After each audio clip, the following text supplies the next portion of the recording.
I mean, to be honest, it wasn't really much of a decision. You know, I come through at this club.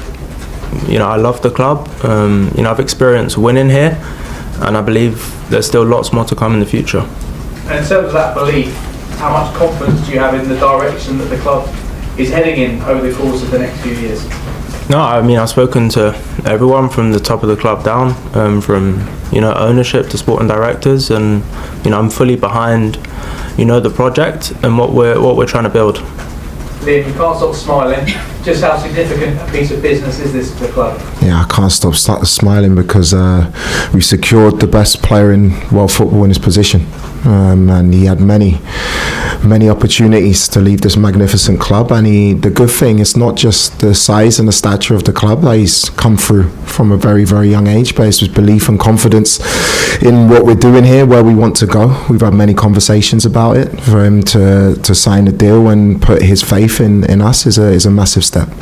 Why do you feel like Reece is the best player in the world in that position? Do I have to explain that when you see him play? Huh?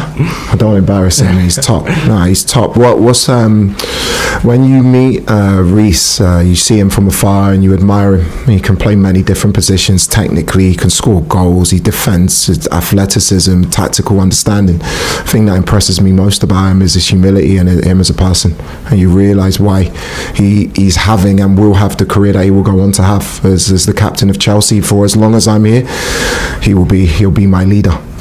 So for me, it's been a really, really good 2.5 months with him. I now understand a lot more why he is the player he is, and he's going to go on to have hopefully a really successful career here at this club. In terms of team news for tomorrow's game, Jamie Gittins and Tابع, are they closely involved? Jamie's back involved, which is great. Este's still a little bit further away. We want to be careful with Este because of the nature of his hamstring injury. We don't want it reoccurring at a crucial stage of the season. We'll see what he's like for Tuesday's game against PSG.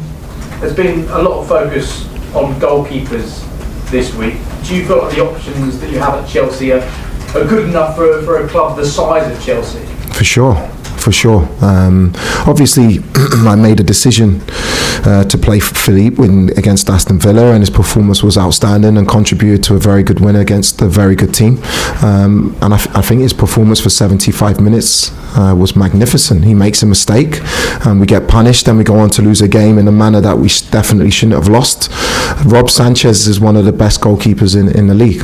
There's no question about those two players' quality at this level. It's more about my decision for each game in which way I go in that position.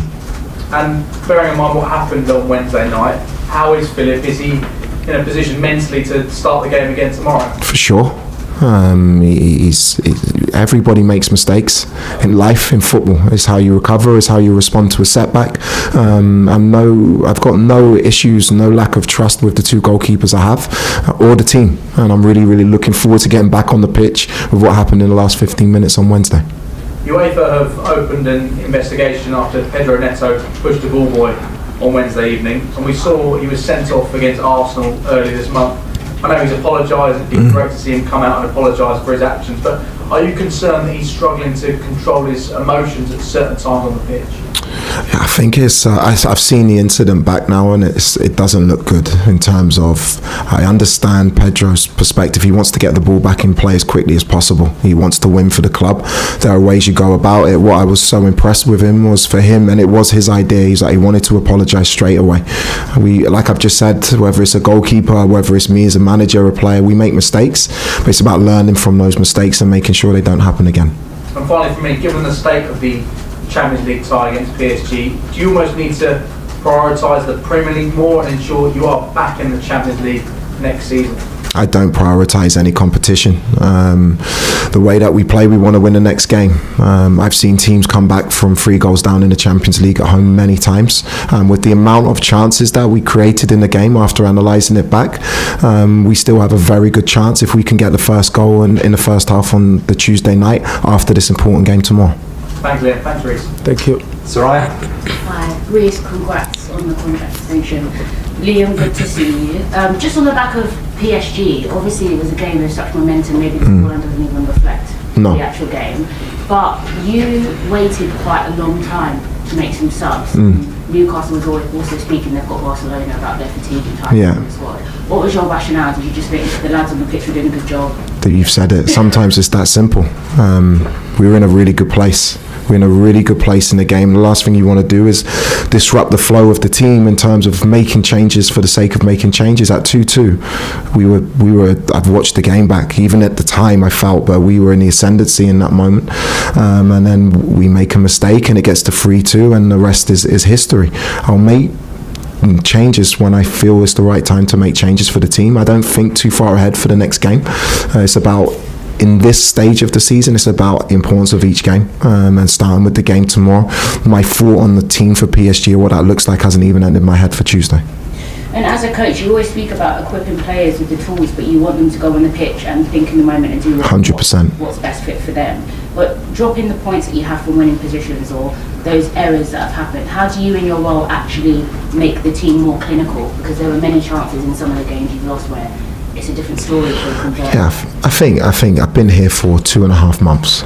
That's the reality. It feels like a long time with the amount of games that we've had. How you learn from mistakes, the way I work with the players is we sit down, we go through a lot of clips. As Reece would tell you, sitting next to me, amount of times he's been in my office, and sometimes it's 2 or 3 clips that you show. What you want to see after that is an improvement. But I've been here for 2.5 months, so it takes time. We don't have much time left. We need to learn from, especially the Leeds and Burnley games where we dropped 4 points from winning positions at home. And if we do that with the consistency in our performances, we won 4-1 at Villa the last game. We're in a good place to do what we want to do. And when you're making decisions in the business end of the season, being a manager right now is such a human job. You have to make a lot of things with human and people's thoughts and emotions in your mind. Right now, is it more data about what's going on? Are you following statistics or are you following your gut feeling? Because picking goalkeepers and changing goalkeepers and playing Gusto, what do you think about that? I don't think it's more one or the other. What you do, we have got an amazing analyst team. 10 people in our analytics department. You take the information from them, but you can never not go with your eye or your intuition at the moment. What affects your intuition and your eye is the data that you pick up in the week when you're assessing the games and the players that are performing. So it's a combination of both. Perfect, thank you. Nizar? Liam, I wanted to ask you about that Enzo Fernandez incident you asked about at the end of the game. He kind of threw the ball, he's obviously a great player, but threw the ball towards Philip and shouted at him a bit. I wondered if that's sort of a normal reaction in sort of elite level sport, or is that a bit too much? And that's a bit worrying? I watched it back. I was asked about immediately after the game. I hadn't seen it. That's a player with passion who wants to win. Roy Keane did that probably. Roy Keane was my manager, and Roy Keane as a player probably did that 20 times a game. I want a team with a culture of accountability where we can demand from each other in the moment. Enzo loves Philippe. Enzo wants the best for him. Enzo believes in him. But in that moment, he was frustrated with something that happened, and it's no more than that.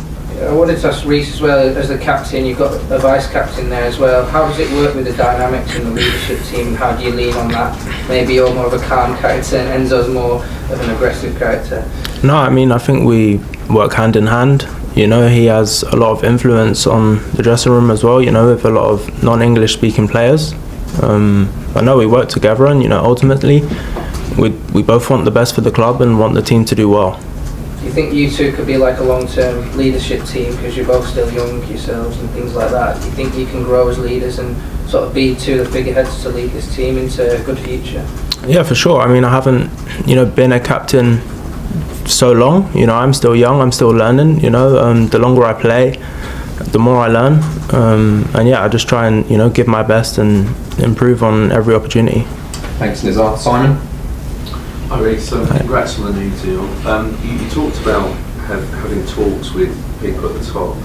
Was part of your conversation, not that I expect you to say everything that was about it, but sort of finding out the future signings and that the club will continue to strengthen and make Chelsea competitive? I mean, I wouldn't go as far as saying signings, but, you know, I wanted to, you know, make sure that the direction and vision was aligned.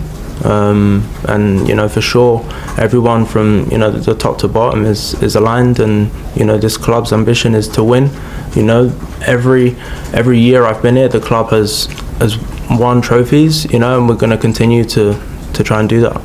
you're the only member of the squad that won the Champions League. Obviously, a couple of trophies last season. What do you think Chelsea need to get back to winning a Champions League?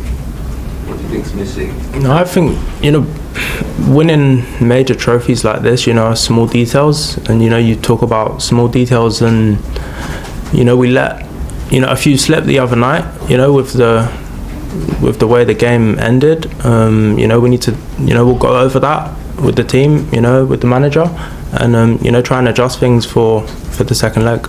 And last one for me, just on your personal journey, and we've asked about your fitness before. Where are you at now in terms of what sort of percentage level, and just talk to me about some of the difficulties you've had to overcome almost mentally, because you're one of the best players, as Liam said, in your position, but you had to come through all these obstacles. Yeah, I had to come through a lot, 2 or 3 years of struggles and setbacks, after setback, and I'm in a really good place at the moment. My body's feeling good.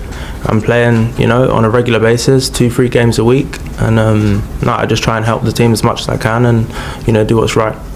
Thanks, Simon. We'll finish with Rob. With Enzo and Philip, do you like to see players venting their anger like that on the pitch, or is there some benefit to working things out behind closed doors? Because obviously it's generated a lot of quite negative conversation. If you play football in front of 50, 60,000 people, adrenaline's running through your system, and you want to win, you're going to be passionate. What I want both. I want players to demand from each other, always with respect, but then we sit down and we talk about it and we work things through together in the dressing room. In this social media climate now, any small thing can turn into the biggest thing based on the amount of clicks that it gets. The reality is it's somewhere nowhere near as big as what it's made out to be. Did they speak about it? They're best mates. They spoke as soon as we got back in the dressing room.